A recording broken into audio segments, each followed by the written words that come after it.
સુરેન્દ્રનગરનું તાપમાન 45.9 ડિગ્રીએ પહોંચ્યું છે। સુરેન્દ્રનગર નગરપાલિકા દ્વારા રસ્તા પર પાણી છંટકાવની કામગીરી હાથ ધરવામાં આવી છે। બપોરના સમયે બહાર ન નીકળવા તંત્રએ અપીલ કરી છે। સરકારી હોસ્પિટલમાં હિસ્ટ્રોકના દર્દીઓને તાત્કાલિક સારવાર મળે તેવી વ્યવસ્થા કરાઈ છે।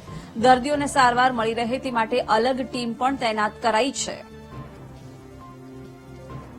ગરમીનો પારો વધી રહ્યો છે ત્યારે લોકોએ ગરમીથી બને ત્યાં સુધી બહાર નીકળવાનું ટાળવું જોઈએ। ખાસ આ ગરમીનો પારો વધે ત્યારે નાના બાળકો, સગર્ભા બહેનો, વૃદ્ધો, અશક્તો, કોઈ બીમારી તેઓ એને તડકામાં ફરવું ન જોઈએ। વિશેષમાં આ ગરમીનું વધારે પ્રમાણ હોય ત્યારે ખુલ્લા સુતરાઉ કપડાં પહેરવા જોઈએ। ખાસ તો ગરમીના સંજોગોમાં પ્રવાહી વધારે લેવું જોઈએ।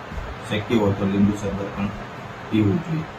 અન્ય ખાસ તો ગરમીથી બચવા માટે બહાર કદાચ નીકળે તો માથે ભીનું કપડું કે ટુવાલ રાખીને ઠંડુ રાખે એવું રાખીને બહાર કદાચ ખાસ સંજોગોમાં નીકળવાનું થાય તો આ પ્રમાણે કાળજી રાખવી જોઈએ।